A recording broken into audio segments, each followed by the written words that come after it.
Hello guys, Assalamualaikum warahmatullahi wabarakatuh and welcome back to my YouTube channel. So guys, nama aku Nadia. Seperti biasa boleh juga panggil aku Nadia. So korang, hari ni aku nak buat video sikit tentang sejarah kartun SpongeBob. Korang pernah dengar tak cerita SpongeBob? Adik-adik yang Gen Z ni tahu ke cerita SpongeBob ni? Are you ready, kids? Aye, aye, Captain! I can't hear you. Aye, aye, Captain! Oh, SpongeBob SquarePants, SpongeBob SquarePants, SpongeBob SquarePants. Kalau macam bayi-bayi aku ni yang 80-an 90-an ni, dia tahulah cerita ni. Cerita ni memang famous korang. Memang balik-balik sekolah kita tengok cerita ni lah. Cerita SpongeBob ni dia memang kelakar, dia memang best, seronok tengok kan. Dia happy je cerita ni. Tahu korang, sebenarnya Nadia ada buat research sikit lah tentang cerita SpongeBob ni. Dia bukan sekadar cerita, dia ada sejarah dia dan dia juga ada sisi gelap sebenarnya. Yang sisi gelap tu Nadia tak pasti sama ada betul, fakta ataupun auta. Gitu. Jadi korang, Nadia nak ceritakan sikit lah sedikit yang pada adik-adik yang belum tahu lagi. Kartun SpongeBob ni, okey, dia adalah satu kartun di mana dia ada di dunia hidupan laut, di bawah air lah cerita dia. So karakter-karakter dalam cerita ni adalah hidupan-hidupan laut, seperti SpongeBob. SpongeBob ni sebenarnya dia bukan hidupan laut, dia sebenarnya sponge, tapi dia selalu berendam dalam air. So dikategorikan sebagai hidupan laut lah kan, sebab berada dalam bawah air. So dia ada karakter ikan paus, ada Mr. Crab, ada Squidward, ada ikan-ikan yang lain. Lepas tu ada tapak Sulaiman, Squidward, and then ada Plankton, ada Obo-Obo. Obo-Obo tu di dalam karakter dia adalah seperti rama-rama lah. Kalau di darat dia anggap rama-rama. So SpongeBob ni dia punya rutin harian dia, setiap petang dia akan ada aktiviti tangkap obo-obo. Kalau dia salah tangkap, kena sengat lah dengan obo-obo tu, kena renjatan elektrik lah cerita dia. Gitu. So Nadia nak cerita sikit lah tentang sejarah cerita SpongeBob. So guys, sebelum itu Nadia nak ceritakan sikit lah perjalanan cerita SpongeBob ni. Sebenarnya cerita SpongeBob ni dah ditubuhkan, dah diperkenalkan pada tahun 1999 lagi. Siri Nickelodeon. Okey, siri Nickelodeon ni adalah siri kartun ataupun channel. Sebenarnya channel 611. Nama channel dia punya nombor dia 611, kod untuk channel tu. Dia di channel Astro lah. Boleh sebut kan? Boleh sebut. Dulu tak ada telefon. So kita orang diperkenalkan, diperkayakan dengan cerita-cerita kartun.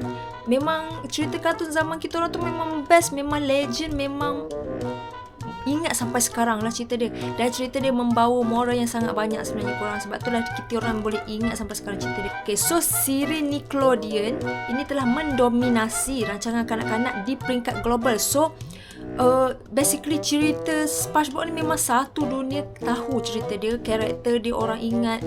Karakter macam mana SpongeBob tu dia gelak.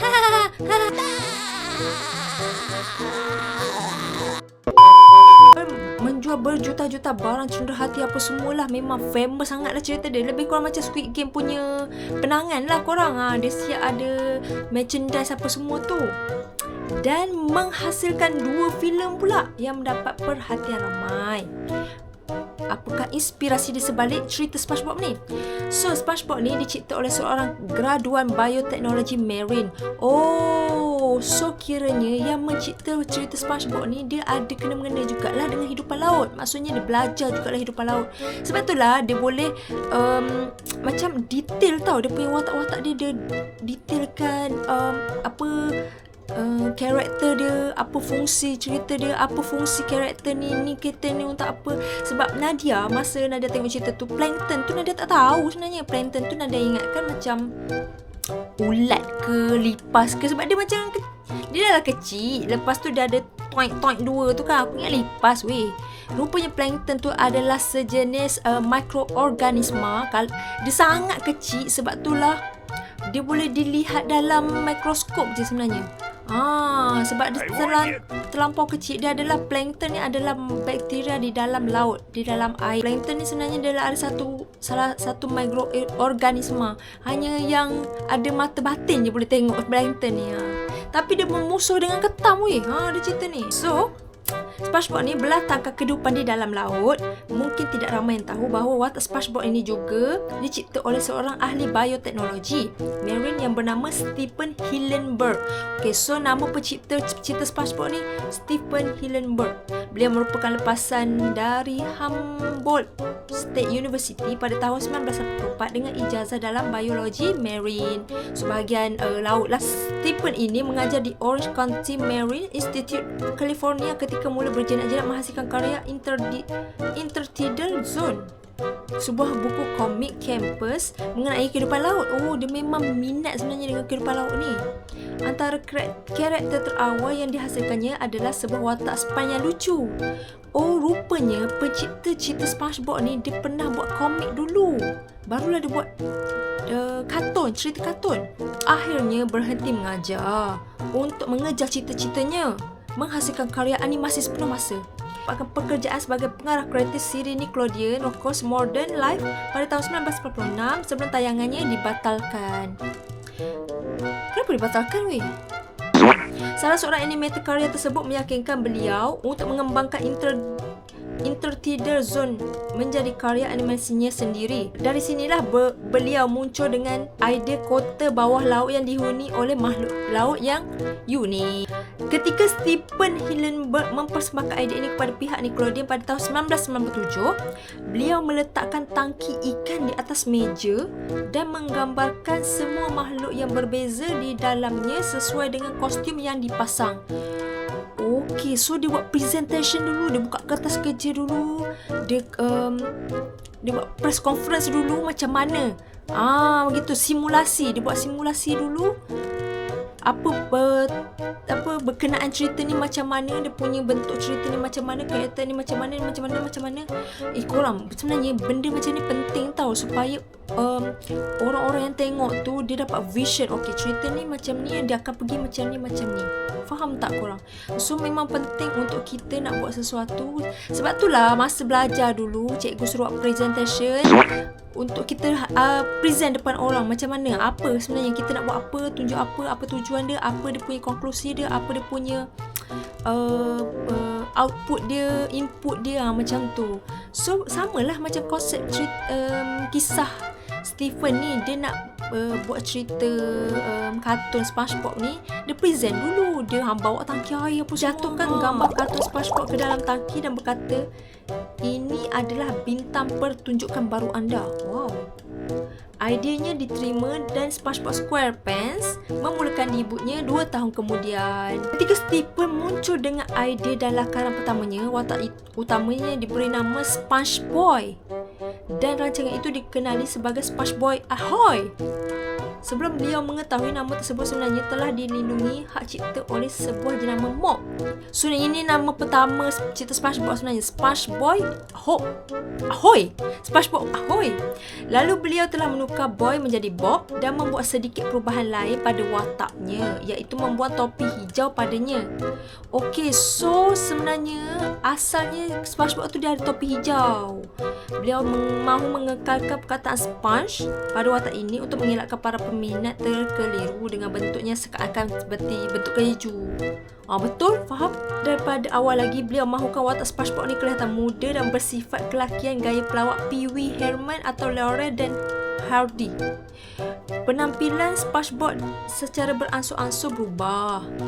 SpongeBob juga memakai seluar coklat seperti dilihat kini. SpongeBob awalnya dirancang untuk menjadi watak seperti kanak-kanak yang kelihatan bodoh dan optimis dengan gaya yang serupa dipopularkan oleh Jerry Lewis. So, berapakah umur SpongeBob? Itu menjadi persoalannya. Sebab SpongeBob ni nampak macam budak-budak kan, tapi Squidward tu dia nampak macam orang tua sikit kan, sebab dia macam tak bergaul sangat. SpongeBob dengan Patrick tu nampak macam together macam kanak-kanak ria. Dia macam tak ngam, tak macam tak in dengan SpongeBob tu. Kenapa aku tak faham yang tu kan. So kita nak tahulah umur SpongeBob ni berapa. Walaupun animasi ini difokuskan pada kanak-kanak, tahukah anda berapakah anggaran umur SpongeBob? Melihat pada kehidupannya dalam animasi ini, agak sukar untuk meneka sama ada SpongeBob ni adalah kanak-kanak ataupun remaja ataupun dewasa. Sepanjang masa SpongeBob berada di Driver X, sepanjang masa dia berada di kelas memandu, dia tak lepas-lepas lagi kelas memandu. Dan kelihatan perangannya seperti individu yang belum matang, tapi dia juga hidup sendiri dan mempunyai pekerjaan sepenuh masa. Betul, budak-budak dia bekerja. Kata budak-budak juga, dia ambil lesen mandu. Kan budak-budak mana boleh buat kereta lagi kan? Macam tu. Akan tetapi dalam satu episod, penonton diperlihatkan sekilas pandang mengenai lesen memandu SpongeBob dan menjelaskan semuanya tentang latar belakang SpongeBob. Okey, dikatakan ulang tahun kelahiran SpongeBob adalah 14 Julai 1986. 1999 tolak 1986. Berapa umur SpongeBob korang? Korang kira sendiri. So bermaksud dia umur 13 tahun. Dah tingkatan 1 dah SpongeBob ni. Tapi tingkatan 1 boleh buat kereta. Oh, sebab dia di dunia laut. Di dunia laut dia undang-undang lain sikit daripada dunia darat. Gitu. Oleh itu, jika dihitung pada tahun ini, tahun 2025, umur dia menginjak 35 tahun. Dukuk tersebut dipaparkan satu lagi informasi menarik mengenai SpongeBob, di mana SpongeBob dikatakan memiliki rambut warna kuning. SpongeBob tu dah pada warna kuning korang. Ada pula rambut kuning. Ini adalah rancangan Nickelodeon yang paling lama, iaitu SpongeBob SquarePants. Sebab dari tahun 1999 sampai lah ni 2025 masih lagi ditayangkan cerita SpongeBob ni. Memang lama. Walaupun animasi Rugrats dan Very Odd Parents kedua-duanya ditayangkan lebih kurang SpongeBob juga, tapi tidak pada siri Nickelodeon yang bertahan seperti SpongeBob. Sebenarnya dalam channel Nickelodeon ni macam-macam cerita kartun yang ada, tapi SpongeBob lah paling bertahan lama sehingga boleh buat filem lagi korang. Kan 201 episod antara tahun 1999 dan 2011. Dan bahkan tayangan ulangannya masih berada di kedudukan teratas. SpongeBob ni menjadi fenomena. Cerita dia memang meletup-letup. Sebab Nadia pun adalah peminat cerita SpongeBob ni. Stephen pada mulanya merancang untuk menamatkan perjalanan animasi ini lebih daripada 1 dekad yang lalu. So 10 tahun lepas memang dia nak hentikanlah cerita SpongeBob ni kan. Dia tak nak dah sambung kan. Tapi dengan tayangan, dia nak menamatkan dengan tayangan filem The SpongeBob ni lah, movie pada tahun 2004. Tapi filem ini sangatlah berjaya sehingga Nickelodeon meminta beliau untuk terus menghasilkan lebih banyak episod. Pada peringkat awal dulu, para eksekutif Nickelodeon menegaskan siri SpongeBob ini tidak mungkin akan popular, melainkan watak utamanya adalah watak kanak-kanak yang bersekolah. Yelah, first time orang buat cerita kartun yang bukan watak orang tapi watak hidupan laut yang boleh bercakap. Ikan, SpongeBob, dia macam lain pada lain kan, macam pelik, macam boleh pergi ke cerita macam ni kan. Macam tak boleh nak masuk di akal lah. Biasa kan buat cerita atas darat, macam budak-budak pergi sekolah ke, kartun pun kartun binatang yang macam beruang, singa kan, semualah kan. Tapi ni cerita hidupan laut, dia memang orang macam ragu-ragu lah sikit kan cerita ni boleh pergi ke. Stephen menceritakan dalam satu temu ramah pada tahun 2012 bahawa Nickelodeon memberitahunya formula kejayaan kami adalah animasi mengenai kanak-kanak sekolah. Kami ingin anda memasukkan SpongeBob di sekolah. Tidak bersetuju dengan permintaan tersebut, Stephen hampir menarik diri daripada Nickelodeon dan meninggalkan siri animasi ini kerana beliau mahu SpongeBob menjadi watak dewasa. Beliau akhirnya berkompromi dengan menambah watak baru sebagai watak utama Mr. Puff yang merupakan guru memandu kapal SpongeBob. Kapal ke? Bot lah. Stephen gembira dengan tindakannya berkompromi ini dan berkata, perkara positif bagi saya hasil tindakan ini adalah bagaimana ia menghasilkan satu lagi karakter baru, Mrs. Puff, yang mempunyai ciri-ciri yang saya gemari secara peribadi. Terdapat kulit sebenar bernama SpongeBob. Kampung halaman SpongeBob di Bikini Bottom dikatakan terletak di bawah Bikini Atoll, lokasi ujian bom atom Amerika Syarikat pada tahun 1940-an hingga 1950-an.